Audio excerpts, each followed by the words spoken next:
ఇప్పుడు కర్కాటక రాశి గురించి తెలుసుకుందాం. ఈ రాశి వారికి ఈ వారం పట్టిందల్లా బంగారంగా ఉండేటటువంటి అవకాశాలు గోచరిస్తున్నాయి. ఎందుకంటే ఈ వారం గతం కంటే కూడా బుధగ్రహ సంచార మార్పు వలన చాలా కలిసి వచ్చే వారంగా చెప్పవచ్చును.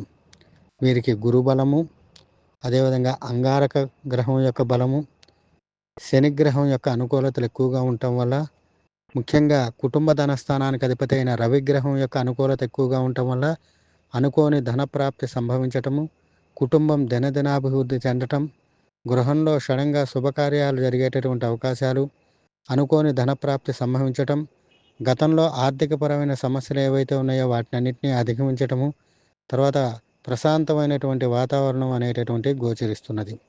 రాజకీయ నాయకులకు కూడా కలిసి వచ్చే వారంగా చెప్పవచ్చును.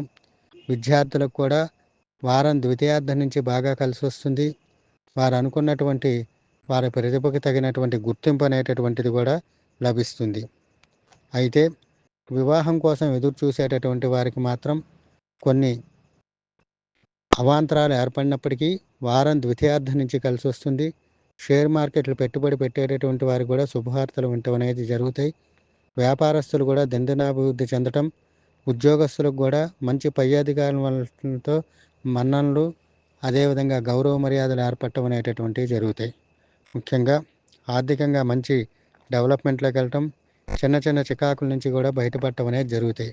రుణ సమస్యల నుంచి బయటపడటం, స్థిరాస్తులు కొనుగోలు చేసే యోగ్యత, గృహ నిర్మాణ యోగ్యత కూడా వీరికి అనుకూలంగా ఉంది. కుటుంబపరంగా మంచి అభివృద్ధి, పేరు ప్రఖ్యాతులు, తీర్థయాత్రలకు వెళ్ళేటటువంటి అవకాశాలు, ఎక్కువగా ఈ వారం అంతా శుభకార్యాలకు వెళ్ళేటటువంటి అవకాశాలు, గతంలో చికాకులతోటి టైం వాయిదాలు పడుతూ ప్రతి విషయం కూడా వాయిదాలు పడితే ఏదైతే ఉందో వాటిని అన్నింటినీ కూడా అధిగమించడం అనేటటువంటిది జరుగుతుంది.